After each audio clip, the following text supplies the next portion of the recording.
The two Jills, a psychologist and psychic intuitive, reveal mind-blowing insights that turn psychology, self-help, and conscious teachings on their heads.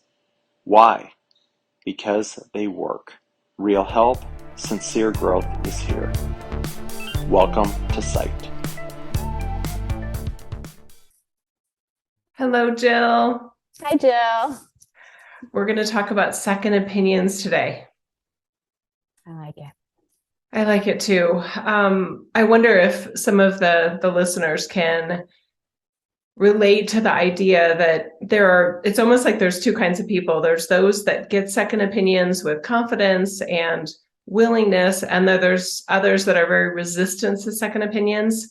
It could be insecurity. It could be that they feel like they have the best advice already from their professional. Either way, because there's so much room for improvement in getting our health, right? Either restoring our health or creating new elements of health. There's a lot of moving parts in the human system.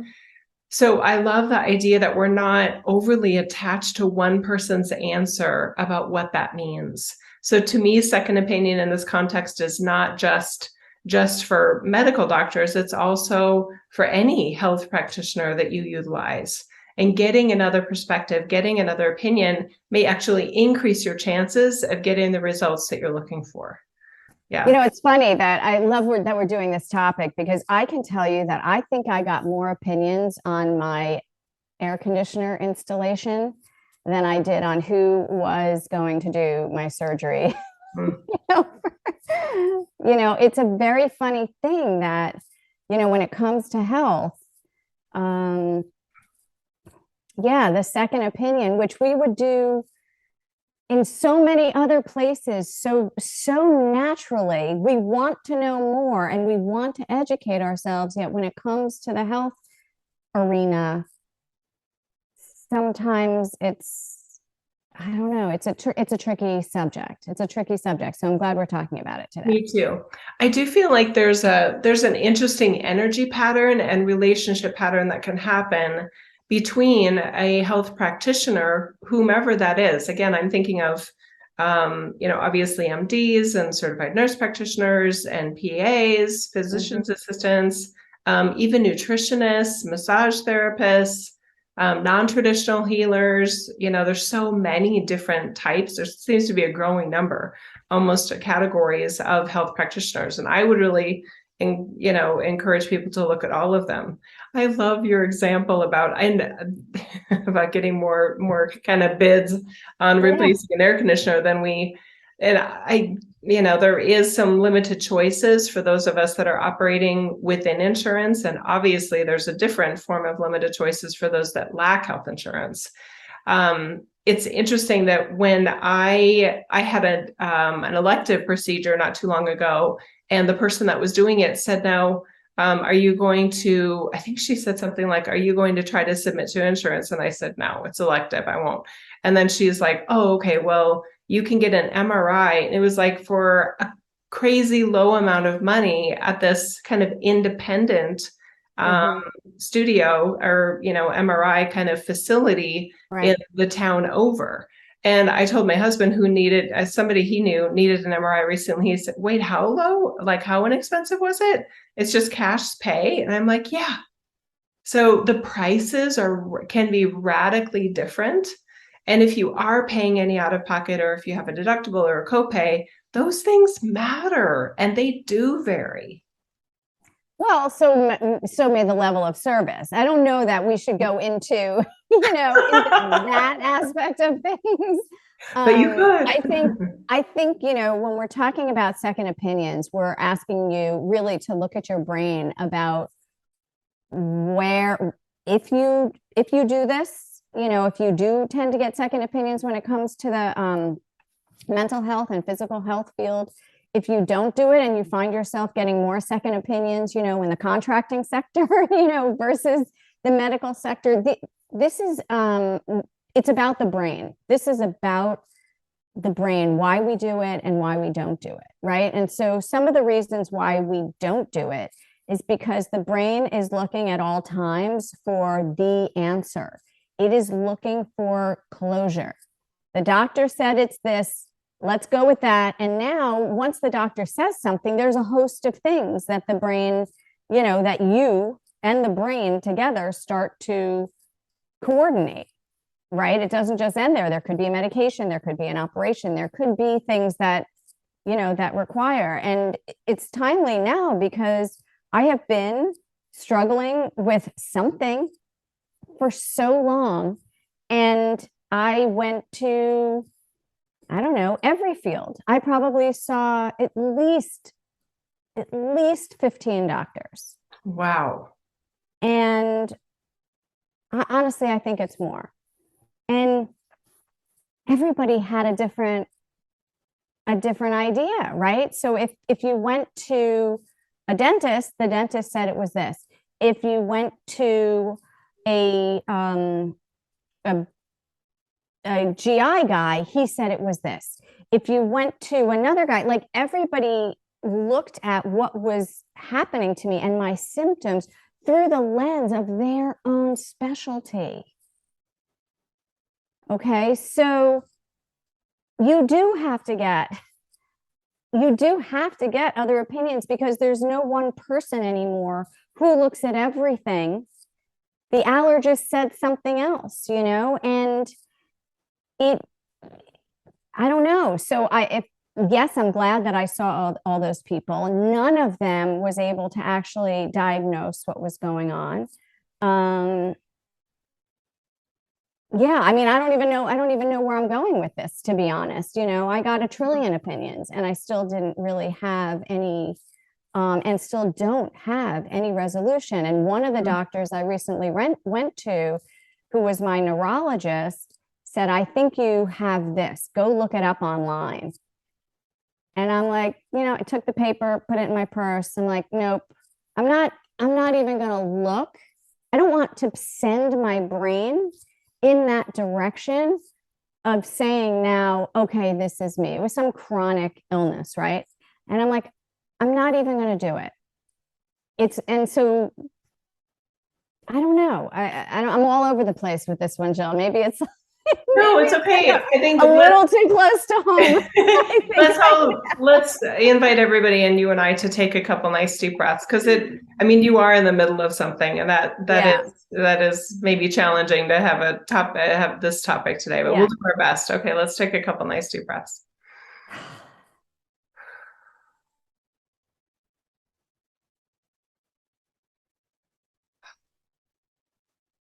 Okay. So for anyone that is feeling like you are desperately or earnestly searching for answers, I hope that you're offering yourself compassion. Because Jill, you're in New York City, and then you spend time in Miami. You have access to some of the probably the top medical professionals in their fields, and some of us are in smaller areas, so it feels even more challenging to feel like you're getting answers. One component that makes it interesting in terms of the brain and second opinions is also what subconsciously, as a patient or somebody looking for better health, is looking for in a practitioner. And I find some individuals are very quick to assess whether they like the person or not. I like them, right? My parents say this a lot with their practitioners. I really like my doctor. I really like, my dog's vet. I think that's great to be likable. And there are examples, in case files even of medicine where a very charming individual who was not the best surgeon or whatever was able to be likable to enough patients and then caused harm. So likability is an interesting metric that some people use. I'm actually less interested if I like them. I had a surgery one time. He had horrible bedside manner. I had a cyst that had to be removed when I was a freshman in college. I was taking, this advanced calculus class, and I was really stressed out. I had mono the year before. And I remember the surgeon that my parents and I picked, because I was still living at home at the time, going to the local university. He was such an asshole by many many standards, but he was also awesome. He was absolutely awesome. And I'll never forget, like the day after surgery, the cyst was like the size of a grapefruit. It was not minor, Mhm. And he was like, okay, you're going to get up and walk today. And I think I started crying. I'm like, I can't. And he got right in my face. And he said, I thought you said you wanted to be back at class on Monday. And I was like, I do. And he said, well, then you need to get up and walk today. Yeah. And he just kind of patted me on the leg. He's like, come on, you can do it. And then he left the room and the nurse came in like, are you all right? Yes. He was probably harsher than I'm just describing. So likability in terms of whether somebody chooses a certain practitioner or not is interesting to me. There's a lot of yes. Okay. Yeah. That's so related to surgery and surgeons, right? There's a lot of surgeons I've met that are absolutely amazing, that are narcissistic, that are overly confident and arrogant, and they're amazing, right? So it doesn't mean one thing or another. So there's I that think part of that's it. I think that's what the issue is a lot of times. When we talk about sovereignty all the time, right? There is this idea that I don't understand what people are saying to me.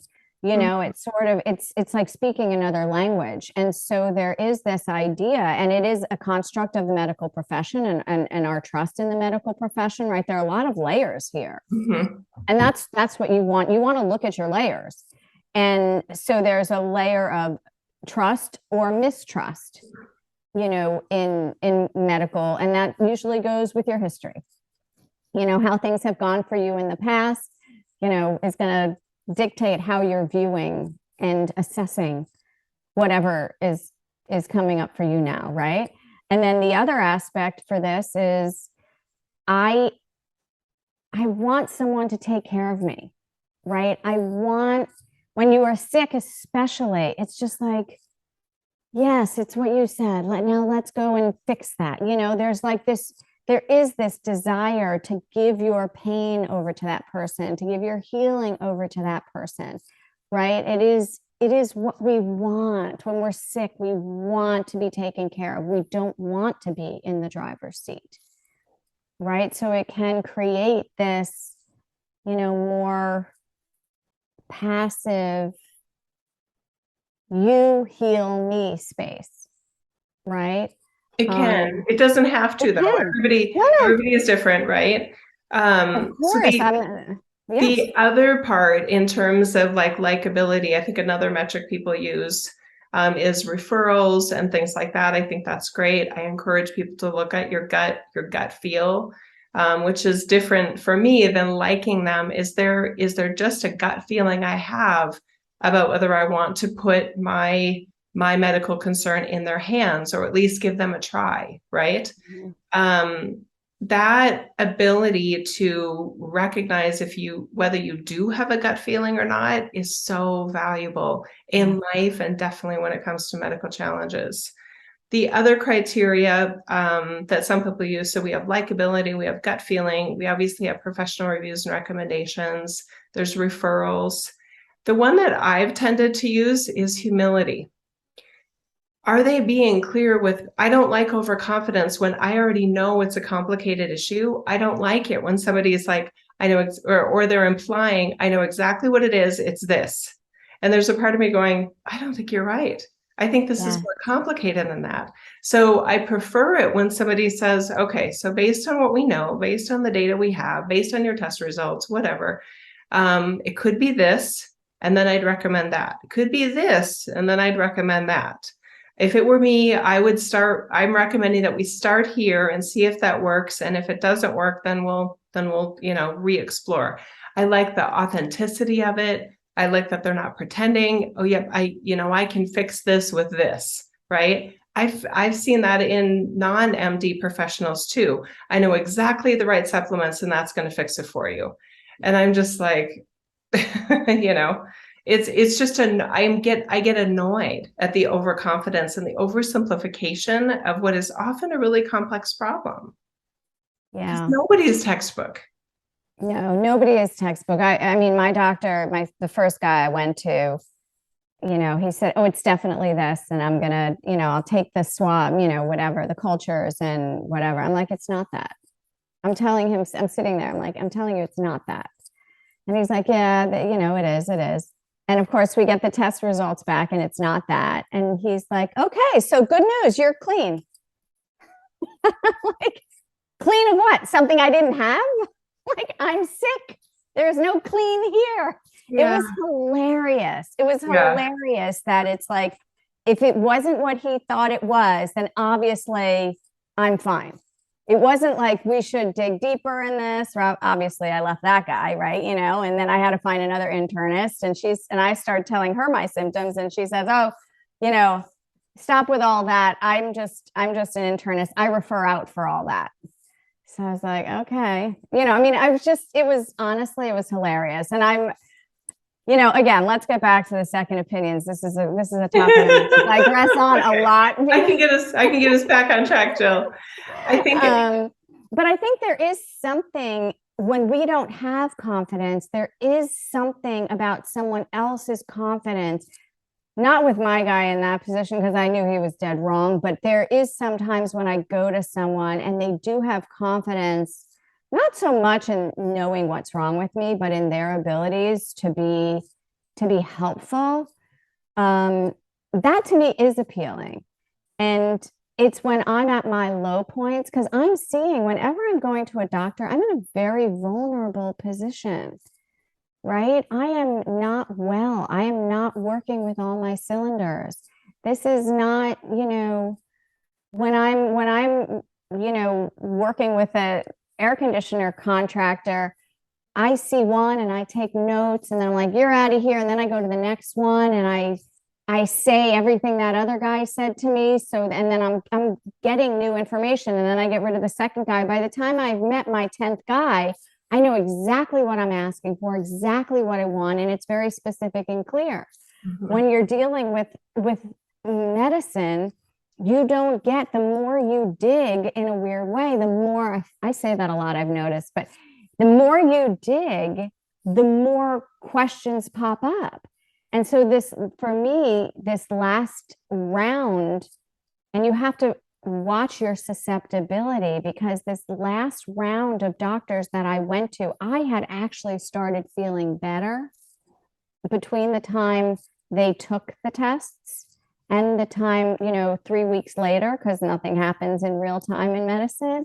And 3 weeks later, when I was at a totally different place, I was very concerned about what they were going to tell me. I almost didn't want to hear it because I didn't want their juju in my juju. I was on a healing trajectory and I felt it. And so, that's another piece, is that they're getting their stuff in your stuff, right? And that could be great, but it can be demoralizing, especially, I had a friend once and she was diagnosed with MS and she had it for a very long time. And the doctor said to her, she started to feel amazing. And she felt great. And she was so excited to see her doctor and tell her doctor how great she was feeling. And then the doctor said to her, I don't know why you're feeling that way. It's temporary. It must be remission or something. But he took her down. And I was just like, you're feeling great. Do you even have MS right now? Like, why are we even holding on to it? If you feel great, let's put that somewhere else. It's like, I don't have that now. Why do we keep holding on to it as a chronic condition? Because mentally, all you're doing is waiting for the other shoe to drop. So, and then even with my cancers, I remember saying to my doctor, I've had ovarian cancer and I've had thyroid cancer. How do I not get cancer again? And one of my doctors said, oh, don't worry, they're not related. And that was the day I said, okay, we've reached the boundaries of what you and I are going to do together, because I didn't believe what he was saying. Right. So so that speaks to being engaged. Don't defer your opinions necessarily for their opinions. Don't necessarily replace them. It's like the gut feeling that you were talking about, that somebody could tell me that things in my body are not related, was fundamentally flawed on so many levels to me. Like, why don't you just chop my head off? We don't really need that. It's not related to the rest of my body. Yeah. In my own health journeys, I've definitely been on multiple kind of sides of the arena in terms of traditional medicine, alternative medicine. I've been disillusioned by both. I've been satisfied by both at different times. Yeah, me too.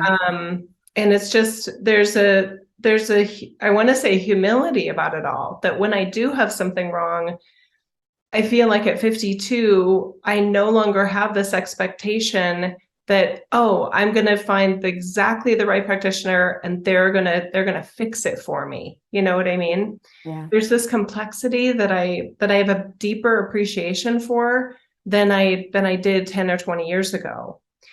The other point of advice I would offer, and this relates to what you were saying, is an element of letting your own experience be real enough to at least match what the professional is telling you. So, for example, with your friend that was diagnosed with MS, right? She was saying she felt great, and the practitioner, using their own, professionalism, was like, "I'm glad you feel good today, but you may not tomorrow, or this is going to get worse, or whatever." It can be deflating, and when we are letting another's words and another's professionalism or expertise or wisdom override our sense of reality, it's almost like not giving ourselves enough credit, right? So we can be very delicate and fragile at times when we're interacting with the health community. I had Graves' disease in my 20s, my late 20s, that was diagnosed, thank goodness, from my asthma and allergy doctor. Bless him, Dr. Gagnier. He's passed now. But anyway, I remember my regular doctor monitoring my thyroid and things like that at some point. And I was like, something is off with my thyroid. And he said, nope, your labs look good. You're good. Yeah.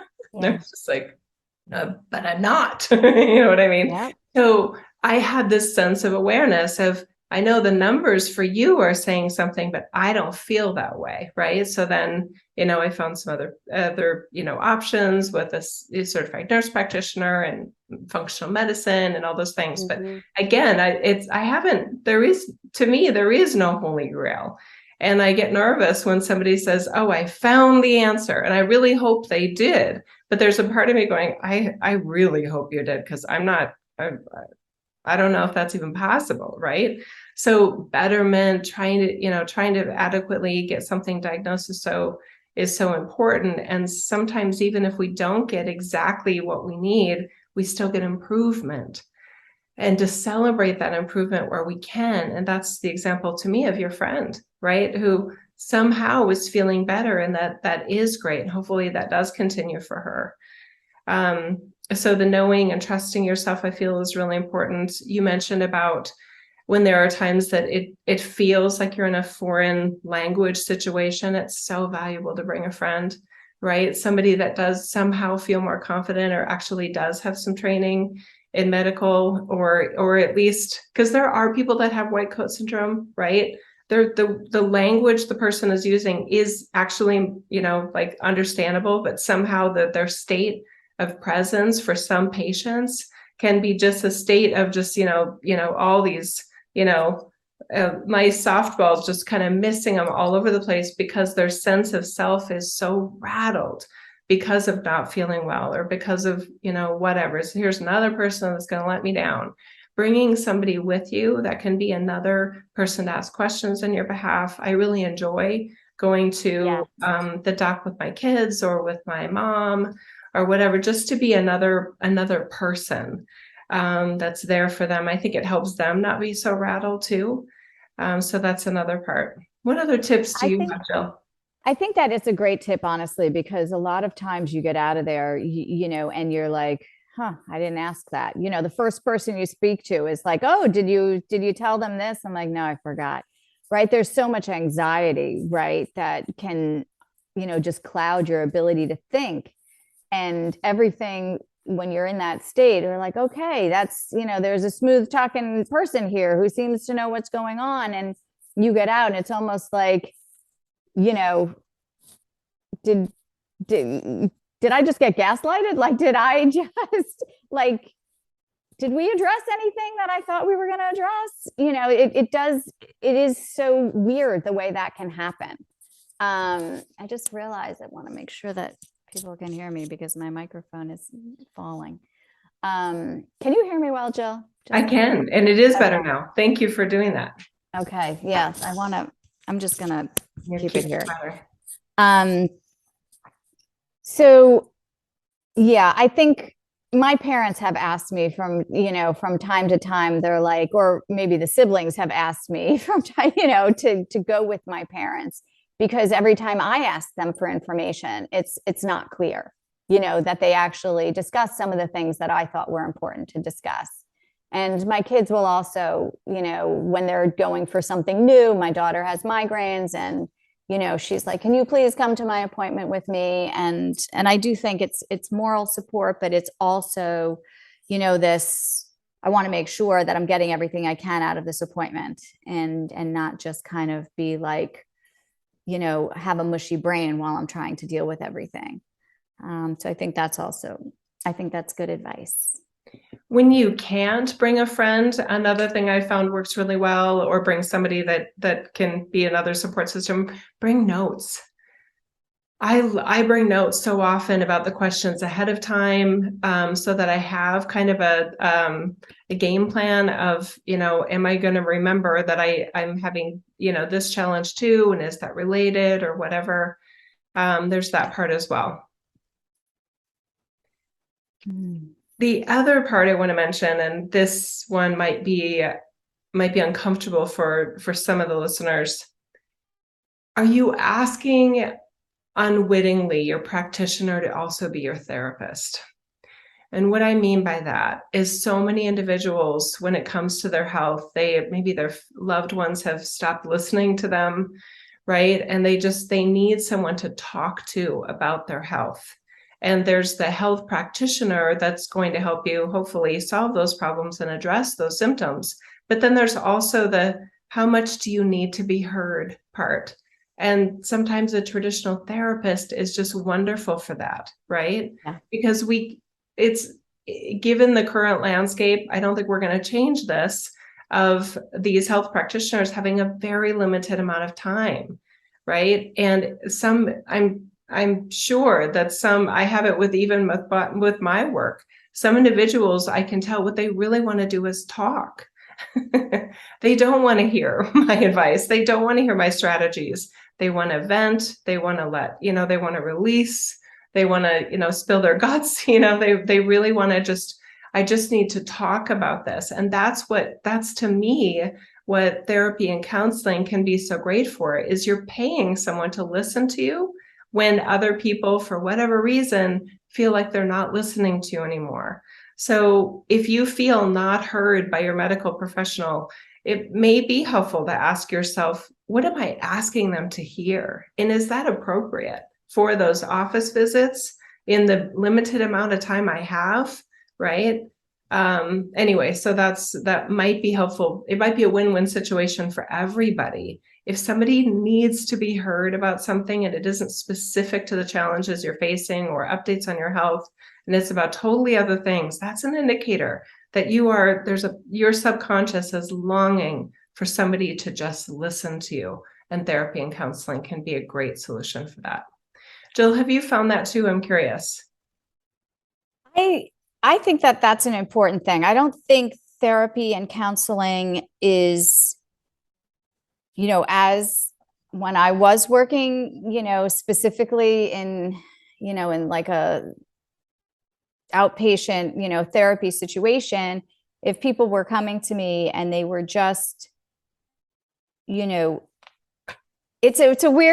a dicey area for me, because my thinking is, if you're going to a therapist, you're there to work on something, right? So when I had people that would come in and they would just vent, that, I mean, they could do it for a little bit, right? But then you got to get down to the work. Like, I think that it's important, if you are going to a therapist, don't go there with just the idea to vent. You're feeling the way you're feeling, and you're feeling not heard for a reason. So let's get to the bottom of that reason, right? So I would say, even within that, there's work that you can do, and it's beneficial, and it will get you farther. It's really never as simple as not never, but not being heard as like a lifelong situation is very different than, kind of what I was experiencing. Every time I wanted to tell someone my symptoms, they were like, nah, nah, nah. The last guy I went to, my neurologist, he heard them all. And he understood them as a constellation of everything else. Whereas everybody else, to be truthful, made me feel like I was crazy. When I was bringing up these super weird symptoms, it was almost like, because they didn't go together, the doctors can literally make you feel like you're crazy. So in that instance, you do need to find a doctor, a medical doctor, who is going to hear you. And any therapist will say, have you ruled this out with your doctor? Has this been ruled out? Right? So that's not the role of the therapist. I know you're not saying that it is, but the therapist is still going to send you back, to try and find a doctor who will listen to you. They do exist. It took me, I kissed a lot of frogs. I mean, 15 and counting, right? Because I'm still not out of it, but I feel like, and I said to this man, I'm like, you are the first person who heard me out through all of it. And he was really surprised at that, to be honest. He was like, I'm glad I could help. So your point about listening is hugely important. Don't let people, and your own gut, don't let people make you feel like your symptoms are in your head. Right? And to your point, go to the therapist and deal with that aspect of it, right? But I did feel crazy. I did feel like I was, crazy is the wrong word, but I felt like, I don't know, nobody's ever heard of this before. That doesn't feel good. Right. It doesn't feel good at all. And so you wonder, like, well, what do I tell the doctor? There was a point where I literally didn't know how to breathe, because my muscles had, I don't know where they went, but breathing is an autonomic thing, and I couldn't breathe. So I would go to the doctor and I would say, you just have to tell me how to do it. And I could think, like, if they told me what to do, I could do it, but it wasn't doing it by itself. And everybody was like, that's ridiculous, Jill. Like, that is the most ridiculous thing I've ever heard. And when I said it, my physical therapist, she's like, okay, now breathe. And I just tried to breathe. And she's like, what are you doing? And I was like, I'm telling you, I don't know the order. It's like, you don't actually know how to breathe, because it's not something you have to think about ever. I feel like you should explain yourself, Jill, because there are going to be people that don't know what you're talking about. So I think I know what you're talking about, because most of us breathe from our lungs. We don't take a belly breath. So the ideal way to breathe, and vocalists know this, broadcasters know this, health kind of, I want to say junkies know this, that when you inhale, and everyone can do it, when you inhale, focus on your belly expanding, not your lungs. So try to keep your shoulders still and inhale through your nose. And now out through your mouth. But that is one form of breathing. But when you're doing different actions, you need other, you need your ribs to be mobile. You need, like, I've learned it now. There's so much to it. right? When you're sitting still, yes, the belly breathing is good, but when you're running, it's not so it's not so good. So there was just this complete malfunction of my autonomic systems. That was really what was happening. The diaphragm wasn't working. It was just a very weird scenario. And nobody that I went to had encountered anything like this. When I told the GI guy about it, he's like, that is totally weird. So I was having a lot of that until the neurologist. The neurologist completely understood what I was saying, as did my physical therapist. She completely understood it. That's great. So the point is, I'm like, you get my point. You get my point. So related to this, it feels like this is a good reminder. If you are the person that is feeling unheard, and maybe they're not, whether the practitioner is gaslighting you as a listener, or you feel your perception is that you're being gaslit, that you have someone in your life that can go, I am so sorry you're not being heard, right? So whether you need that on the receiving side, or you're healthy enough energetically to be able to offer it to another person, right? That is so soothing for somebody that feels unheard to be heard, right? 100%. Clearly your migraines are, real, is what, Sally, or whatever. I'm so sorry that they're not taking you seriously. What are you thinking about doing next? You know what I mean? Just listening, right? Mm-hmm. And again, going back to that therapy kind of thing, there are individuals that go through health crises or health problems, and for some of their other relationships, it's too much, right? Some individuals at an office setting or a friend setting, if somebody's going through health challenges, it can dominate everything going on in their lives. And I'm not trying to judge that as right or wrong. I'm just saying that eventually, if you feel like you're like when people ask you how you're doing, and they're kind of like this, one foot out the door, they really don't want to know, then you're giving them too much information. And if you want to respect that relationship and foster that relationship, you will dial up and down the level of information and detail you're giving them. We have some friends that are, Jeff and I have some close friends that are I think they're both in their 70s. They might be in their 80s. And it was somehow this topic of health came up. And she has hiking. They're really active people. And their favorite group of friends, they have a rule that they don't talk about health. Yeah. They don't talk about doctors. They don't talk about ailments. They don't talk about diagnoses. They don't talk about it. And I was like, that is so interesting. She said, oh, Joe, we had to. Because if she said, if you don't do that at our age, that's the only thing you'll talk about. And I mentioned it to my mom, who was just recently diagnosed with stage 1 pancreatic cancer, because most of our conversations right now are about her cancer and her treatments and stuff.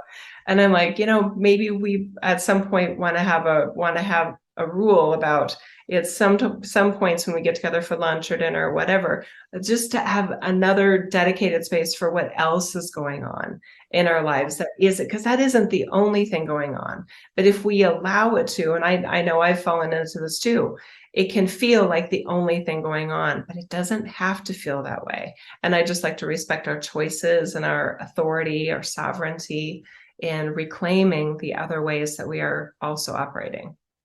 Yeah, I can totally appreciate that. I think earlier in my life, this predisposition to connect with people through complaining. And I just decided that was not what I wanted to do. And I really stopped doing it. And so it's very funny to be sick and to be in that space. And sometimes I'll tell people like, blah, blah, blah, this happened. I don't want to talk about it, because it does feel like a very complaining space, and I have to say that for as long as this has been going on or whatever, I'm in it for about a year now.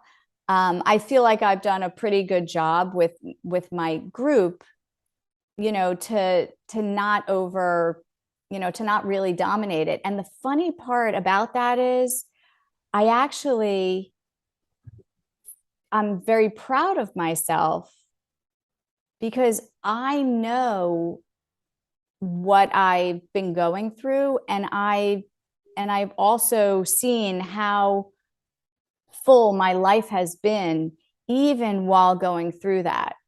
So to me, and as I'm starting to feel better, it's one of those things where like I didn't realize how bad I felt until I started feeling better. Like that even gives me more, kind of like claim your gains energy of like, good for you, Jill. You didn't 1,000% resort back to complaining, right? You didn't totally do that. Although, Jill, I know you've gotten an earful of it. We just happened to be in Chicago when all the shit was hitting the fan for me. I was like, that was some rough times and fun times though. We had fun. We had a great and we time. listened to each other. Yes. We had a great time. And I was like, am I dying? And that was another actual real piece of this. I'm like, this is going down the hill. I mean, it was very scary to me, to be in this. And I think in this instance, I was happy that misery didn't love company, right? Mm-hmm. Because it really gave me back I don't know, I felt good about it. I felt good about not complaining about it all the time. And I know there are going to be people listening to this. They're like, Jill, I've heard about it several times. But it's still not as much as I could have. Yes. Yeah. I mean, people know there are people in my life, obviously, and there are people who are medically oriented who are so curious because I'm such a conundrum, and people like to try and figure it out and add their layers to it of like, have you tried this person and that person? So, and this diet and that diet. So people are, they want to be involved too, and notice those people too. And that's the discernment, the people who are like backing away and running away, but it's interesting. I have spent a lot more time on my own, and being kind of with myself, because I can pay a lot more attention to how I'm faring and how I'm feeling. And, and I want to do that as I'm healing. I want to stay connected to myself rather than get very, very busy, right, in my life. So it has been a little bit more of a secluded, a little more secluded situation so that I can just keep tabs on everything. But it's making me happy, not the other way around. That's good. On the topic of second opinions again, I would really recommend that people remember that any of your practitioners, they're human too. They may not look at themselves as human, right? Yes. But it's good that you do, I think, right? They have expertise that you don't have. That's why you're seeing them, but they're not above you. Placing a practitioner on a pedestal, I really don't recommend that. Allow them to be the gift of service that they are, while you remaining a gift to yourself and really watching out for you, taking care of yourself, listening to yourself, connecting with your gut instinct, having that discernment, like you were just saying, Jill. I feel like it really balances out the energy field. I recognize that there are some health practitioners that do not appreciate when their client or their patient comes in informed. I think I'd like this medication. Can we try this? I want you to run this lab test. Some appreciate that, some don't. I'm guessing that for some clients and patients, that is actually additive, and in some instances, it's reductive to the experience.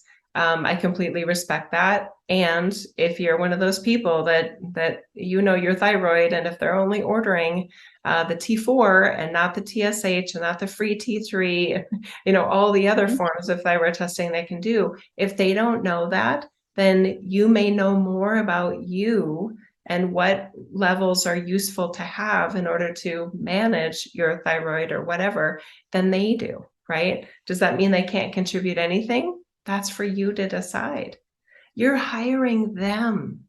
You are hiring them, right? So in our society, there's a lot of positions of authority where we feel like we don't have a say, right? One of my oldest is in college, and she was, lamenting about some of her chemistry classes as a chemistry major. And I was like, are they teaching you? What's happening in this lab? I know we're paying for Yes. education and lessons and training and teaching. So it sounds like this is more a DIY thing.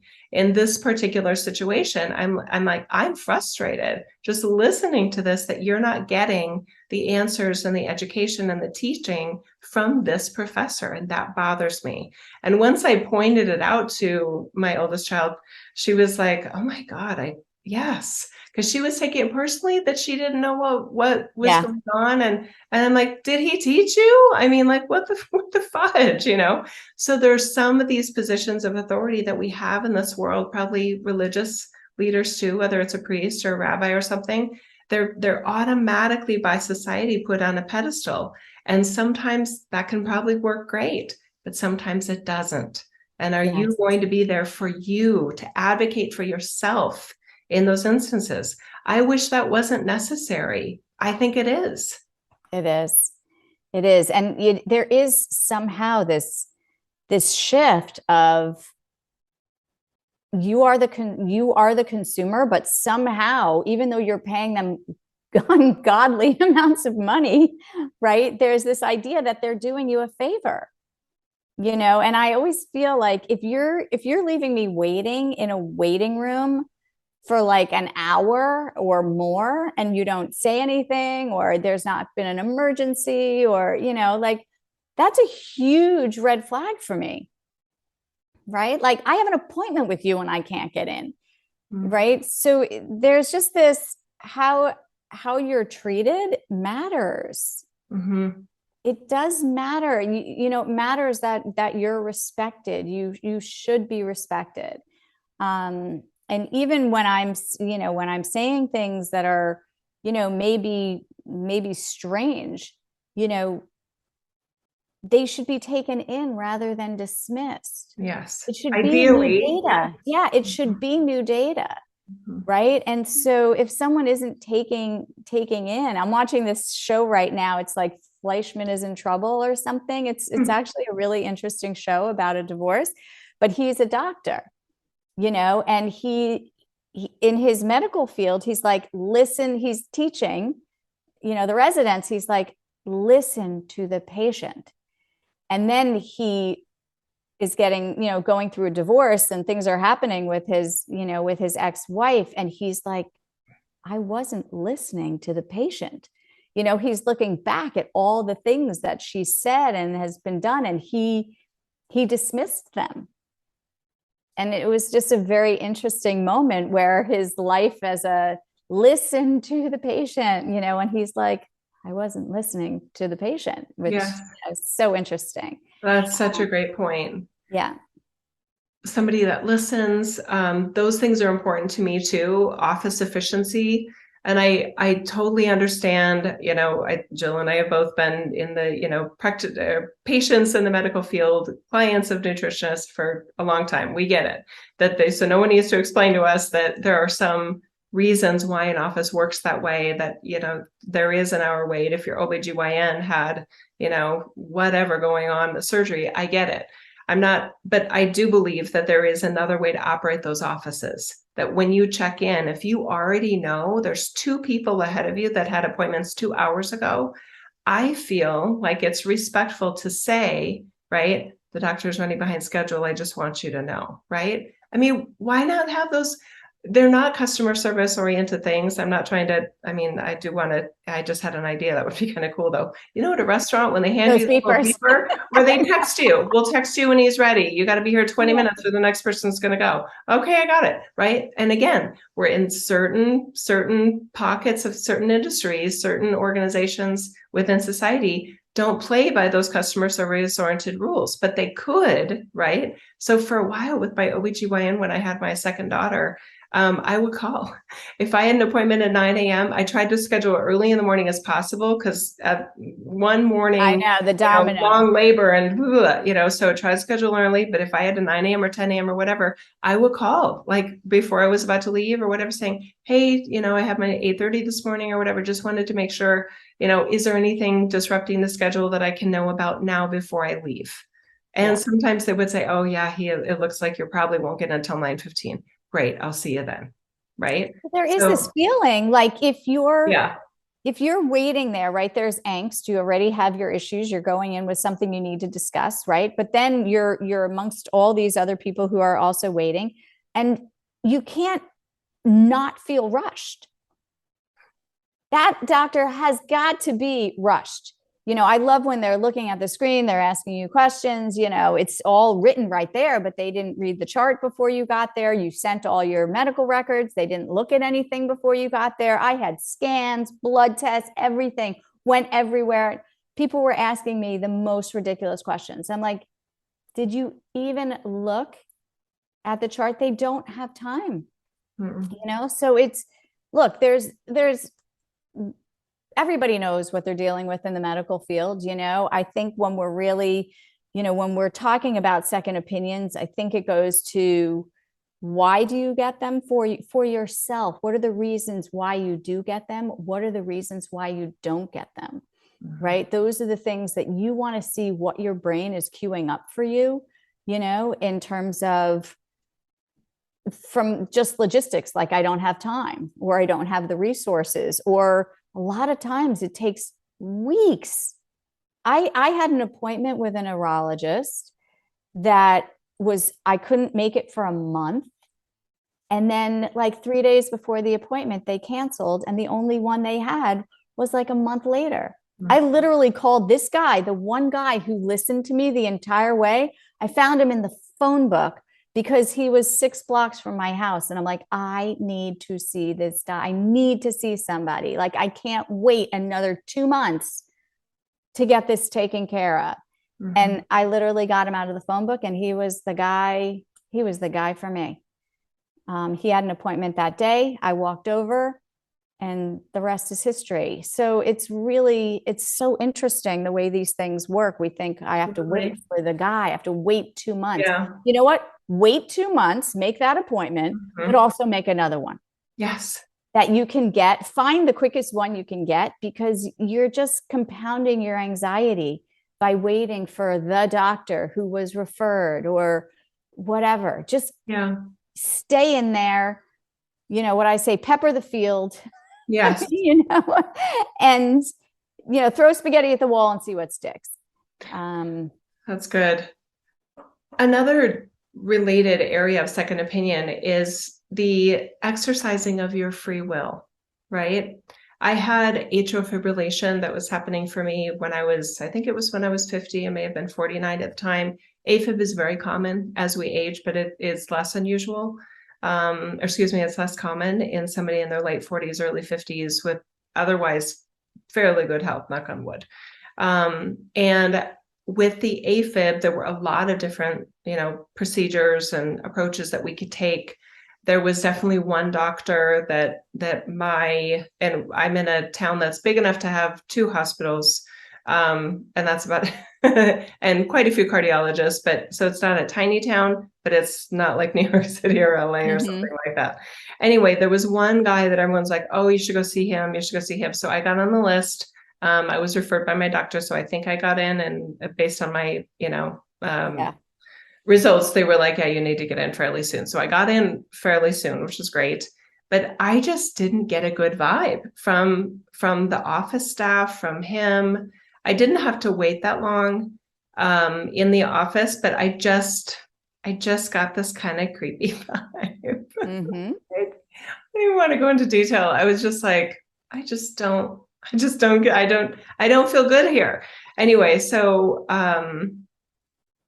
I didn't use him, and then I got online. I did look at reviews of doctors, which it's something. They are data points, but it's never the full story, right? And then I dug deeper into what some of the courses of treatments were.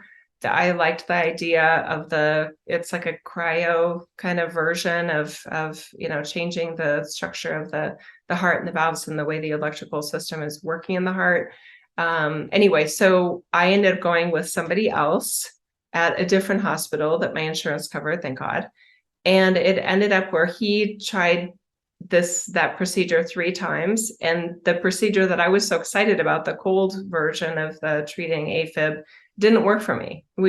He couldn't get it, or it didn't work, or whatever. Anyway, I wasn't mad at him. I wasn't like, oh, I made a huge mistake. I was just sort of like, okay, that didn't work. Okay, well, now what are we going to do? It ended up that another person in his office did the more traditional method that I thought I didn't want. And she got it the first time. Was it her? Was it the procedure that she used, that the heat cauterizing kind of version? I'll never know. I don't even know if they'll know. All I know is that I finally got out of AFib, thank God, after Yes. a year almost of trying to crack this code. And a good friend of mine said, next time, if you ever have AFib again, just go to the Cleveland Clinic. And I think she said that at some point in the process, but I was still loyal to, no, I think my guy's got it. And he didn't. But anyway, somebody eventually did, and I received that help. What I didn't expect, and this is another reason I'm such a strong proponent of second opinions, I feel like energetically, me going into those procedures, that's serious shit. Yes. Right? I was more confident, right? So as my Jill, all the layers of me were like, we did some homework. We're not an MD, but we did some homework. We asked around, we got some opinions, we really did our legwork here. And this feels like a good choice. It wasn't just willy-nilly. We really thought about this. We really looked at it from multiple angles. And now I'm ready to receive whatever benefit I can from this procedure. Right? For me, and maybe not everybody's that way, but I think for me as my Jill, if I don't feel really like, okay, I think this is right, it's possible that energetically we can get in our own way of receiving all the benefit available from a certain procedure or a certain practitioner or a certain treatment plan. I think that's very, very important. And it's not, I don't know, it's not, it's a little hard to talk about, right? The emotional impact on healing, your mental state on healing. We don't want them to be so intertwined, but I also believe that they are. There are studies that show that people who are very anxious heal much more slowly, right? And I think if you're going into a procedure, or if you're trying, what's interesting about what happened to me this time was I was clueless. I've been through a lot of things, and I've studied a lot and whatever, but I was really clueless about what was going on. And I had a thing about just regular GI doctors, that they don't do things the way I like to do things. I don't like certain medications that they'd put you on. I don't like that everything is reflux. I don't, there's certain things that just make me a little wary of them. And so even though I was having terrible GI issues, I really waited very long to go see the GI guy. But when I finally did go to that GI guy, I just decided I've tried everything. I've done everything I can. I was on a liquid diet for a month. Nothing helped. So I decided I'm going to go in there, and whatever he says, I'm going to do, because I need him. Right. And so he did give me a medication. I didn't ask what it was. I didn't ask what it does. I didn't read up on it. I didn't do anything, because I don't want to know the side effects. I don't want to know anything, because I know energetically I need to just be on board with this, because I need some forward progress. And so I made the commitment before I even saw this guy that I'm on board. And I have never done that before. I would always be like, make sure you check it and see if it's going to interfere with things, like, become your doctor after your doctor, follow up, like I was always that person. Right. And in a funny way, this goes against the second opinions, right? I am somebody who would always seek a second opinion. And this time I just decided I'm going straight in. Right. So there's something to be said, but emotionally, I was ready for this. I had done everything I could possibly do without it. And it didn't get me where I needed to be. And it sounds like you were less anxious, Jill, which you just mentioned is antithetical to, well-being and being healthy. So great job on that part too. I decided not to let the doubt, right? The doubt's what's caused the anxiety. I decided there's no doubt that can come in here. A doubting energy is just, I don't know what that does to your brain is the should I, shouldn't I, should I, shouldn't I, that is not a healing energy, right? That is like literally standing still. Yep. And an alternative to that, I know that works really well is instead of woulda, coulda, shoulda, or, oh my God, what if this doesn't work? It's let's try this. And if it doesn't work, then we'll try something else. Right. And the caveat to that though also is I don't know what's wrong. So I don't even know what the healing is, right? There are certain things that when I feel changes in my body, my brain automatically says, uh-oh, I think it's the medication. Something's going wrong, right? It's automatically trying to sabotage something. Mm. And I keep saying to myself, what if this is what healing feels like? Mm. It's not necessarily painful. I'm like, oh, that's new, or it's different. It's disconcerting, but it's not overtly good or bad. It's different. And my brain is very good at differences, but it always tags differences as problematic. And so now I'm actively saying, you don't know what healing is. You don't know what that feels like. Mm-hmm. So don't try to anticipate what that is and allow the body to happen. And the other piece, which somebody said to me recently, which I thought was so good, one of the many doctors I went to, but I said, slowly, oh, this was my physical therapist. I said, slowly, I'm coming back online. Like I feel it. My brain is like, if any of this stuff was right, then it should have worked. It should have worked quicker. My physical therapist is like, you don't want anything to work that fast. You are so deep in the woods. It would be a shock to the system to just be better. She's like, you want healing to be slow and, from the body perspective, methodical. And it's an unfolding. It's not an abrupt situation. So I am still in the unfolding and I'm enjoying the unfolding and I'm watching the brain very carefully of trying to sabotage one way or another the unfolding. Either it should have happened quicker or it should have happened differently. So expectations, watch them carefully. Mm-hmm. Time, what your expectations of time are, watch it carefully. Throw out your idea of what healing feels like or looks like. Throw it out and just sort of watch yourself, be with yourself, listen to yourself. It's such an interesting process, really. Yeah, it's very, very interesting. And I have my good days and my bad days. And on my bad days, my brain is like, oh my God, we're going downhill. We're going to start this all over again, right? It's such a saboteur for me right now. And so my bad days, I'm like, I don't know what this is. I'm not following where the brain is trying to lead me, right? I'm definitely actively sending it in other directions. Hmm. I'm so glad you're doing better and I'm happy for you, right? Yeah. Thank you.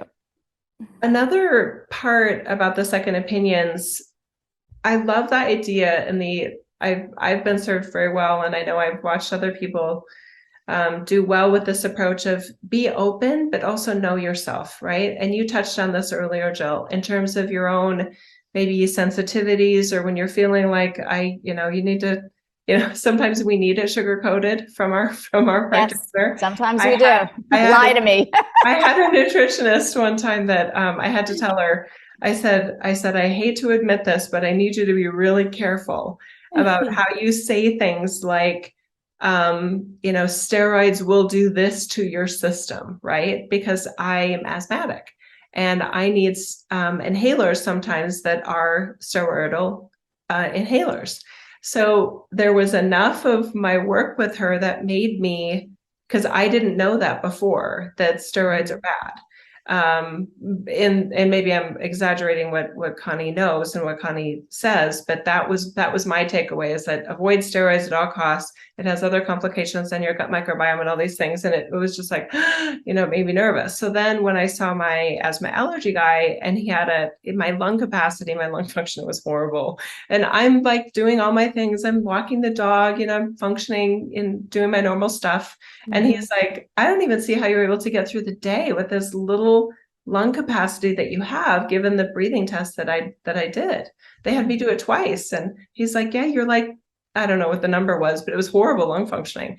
I'm like, oh my God. I mean, like, I need oxygen, including for my brain and lots of other things, right? And he's like, I think we should do this inhaler. And he starts writing out the script. And he mentioned what it was, and all this new medication, it does all these different types of things, and I'm like, that sounds good. And then I said, is it a steroidal inhaler? And he stopped writing for a minute and he looked at me and he goes, it is. He kind of set down the pen for a minute. He said, are you worried about that?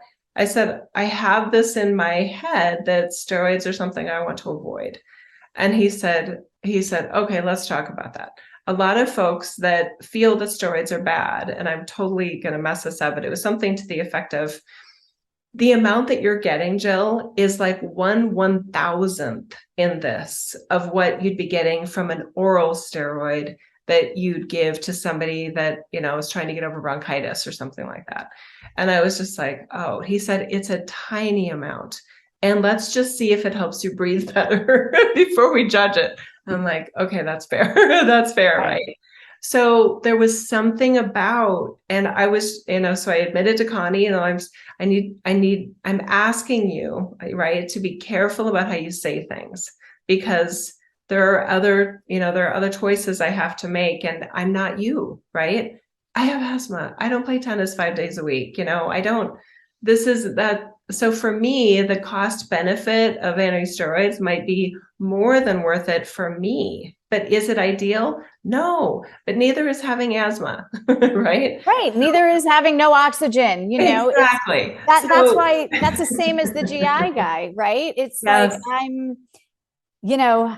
I've done everything else, right? There are trade-offs that we have to make. I need to get back online, right? I need to be able to function. And I did have this idea that there was a way to do it, but when you see everybody there is to see and it's still not happening, I think a lot of this is watch the hard lines, right? The beliefs that are the hard line beliefs can stand in the way of your healing. Yes. It is okay to embrace things that, in some ways, it's like, I don't even need the science. I don't want to say I don't need the science. It's everything is trial and error, right? Because every body is different. And I laugh all the time, because when they do my tests and my blood tests, I don't come out anywhere near normal. A lot of, average. A lot of things come out completely the reverse of what they should be, right? So I'm already running on the idea that I don't get bogged down with averages and normal and that kind of stuff. And, when my neurologist saw my heart rate and how I when I sit down and stand up, he was like, that is not normal. And I'm like, it's normal for me. And he's like, okay, but I don't know, it's take yourself out of that box. Yeah. Take yourself out of the normal box. Take yourself out of the average box. Stop trying to be average. Mhm. Recognize where you are. The problem is when somebody says your blood pressure is below average, your heart rate is below average, you live like that your whole life, that something's wrong with it. What if you just got rid of that idea and just said, it's not a metric that I need to chastise myself over, right? It's just another thing that doctors tell me is wrong with me and they don't know why. Yeah. So what I heard also in what you were saying there, Jill, is that authority and giving yourself and your thought space the authority to declare, am I okay even if, my heart rate tends to do this when I sit down or stand up? And, we all have that. And that was another part, the free will. We all have that free will and utilizing that free will, right? There are going to be some things that are unusual for all of us where we don't fit in the normal distribution curve. We don't fit in the normal standards. What do you allow or want that to mean for you, right? Right. So when it comes to second opinions and practitioners, some of them are going to be very opinionated about certain things, right? Connie was very opinionated about steroids, probably for very good reasons. And in my case, I am so much better using this inhaler, right? And I'm sure Connie wouldn't be like, oh, you shouldn't be using that inhaler, right? But I'm just saying that sometimes at the beginning of a conversation or the way you can hear it or the way someone offers it, it can feel like they're limiting choices and you're limiting your own choices. So trusting yourself, be open to other opinions. And it is trial and error. I really love this approach with any health and well-being of, well, let's try this, pick the first thing you tried. Hopefully it's something great. And that's the only stuff you need. And over time in your life, be flexible. There are things that you would never think of doing, maybe in your 20s, 30s, 40s, 50s, that all of a sudden you're like, okay, I do want to, take metformin or, whatever. Our standards change as the risk benefit, as the risk reward changes. The other part that I'd like to add, and I know we're going a little bit long here, is this relates to the podcast we did on people pleasing. So those that are people pleasers, I'm sensing are the least likely to get a second opinion because they don't want their practitioner to be upset with them or mad at them, or they don't want their practitioner to think they don't like them. This isn't about whether you like them or not. This is about, you will find, as Jill, in your case, you gave a great example, you will find with very little effort somebody that has a very different perspective about what is going wrong with you, what your problem is, what the diagnosis is, and what the treatment plan is. I like choices. Some people don't. And I completely I like and enjoy the free will that we all have in these situations. Some people will never get a second opinion. I'm so glad I do get second opinions in certain cases. I've gotten second opinions with my dog, with vets. One person saying, oh, I don't think I don't think anything's wrong with them. And then another person says, yeah, I can tell they are having some pain. Have you tried pain medication as a daily yet? I mean, this is a 150-pound dog and, they're 13. So are you doing the daily pain medication yet? So there's just so many different perspectives that these professionals, all with similar training and with different experience sets and different specialization, humanity and living beings are very complicated. Acting like there's one approach and one answer, I just think and if it works, great. When it stops working, give yourself the permission to say, I'm going to get a second opinion. Exactly. And look, it is a two-way street, right? If you want to be listened to, you want to listen, but that doesn't mean listen by taking everything hook, line, and sinker, right? It's listening and it's considering what the doctor has said to you. Right? It's careful thought and consideration, which is what you want them to do for you. So it is important that you do it both ways. You don't want to go in there with your agenda, necessarily. And look, I think to your point, the openness is critical. It's critical on both sides. And if you're not feeling it, that's when your gut will go, I feel like I'm talking and I'm hitting like a brick wall, right? He's all either already made up his mind or her mind. There's, I don't know. I want somebody who's taken in all the information, but I also want to be the person who's taking in all the information. Right. It cuts both ways. Beautiful. And we touched on this earlier, and I feel like it amplifies something you just said right there. I don't feel like a doctor's office or, with a nutritionist or another healer, I don't feel like that's a space for debate. I feel like I am asking them questions and I'm listening to their advice and their diagnostic, theory, really, which is what it is. It's a hypothesis, It's right? a theory. Yes. But it's not like, well, what about this and what about that? And why don't you use the freeze version of, treating AFib? I'm just listening to why they think their method will work, right? They have a limited amount of time. And it's not about this. I'm going to say this next part, not because I want to be liked, but I want to respect the situation. Yeah. They only have like 15 minutes with me. I think it's selfish for me to have some theoretical debate about, freeze versus heat, right? I can do that kind of research on my own. And thank goodness there are so many resources available to do the pros and the cons about those types of things on my own. And then you're listening to that, just like I wouldn't go into a vegan store and say, well, why don't you sell steak? Why not? It's got protein. You know what I mean? Because that's what they offer, honey. They offer vegan, right? Yes. I'm not going to ask for eggs. I'm not going to ask for dairy. I'm not going to ask why. It just isn't there. Yeah.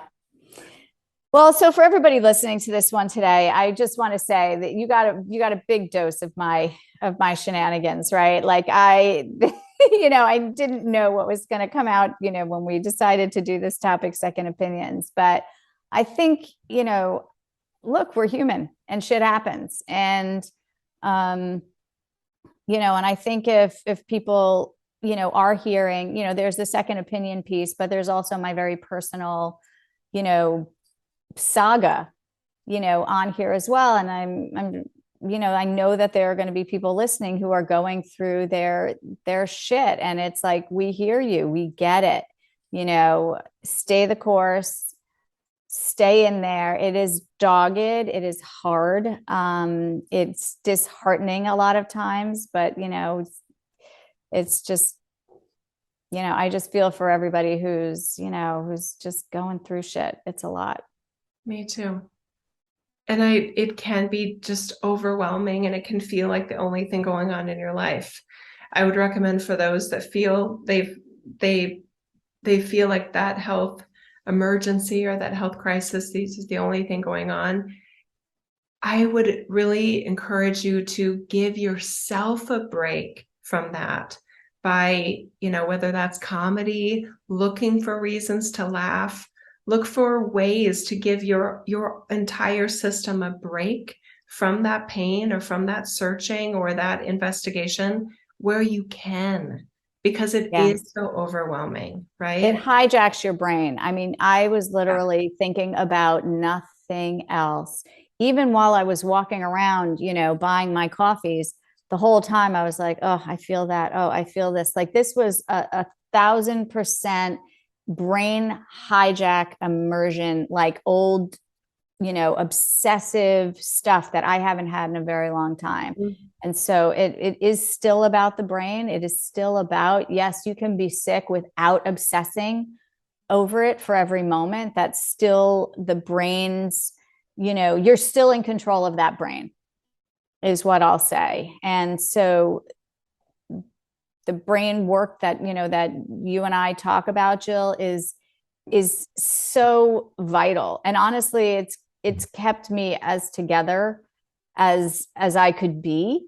But you can't stop working on that brain while you're working on the body. You have to focus on that too. Another strategy, and I know we're wrapping up related to that, is maybe there's somebody in your life or some relationships in your life where you don't talk about medical things, even when they're going on. And it's not to be, selfish and to not share. It's giving yourself another layer of you to just be that, right?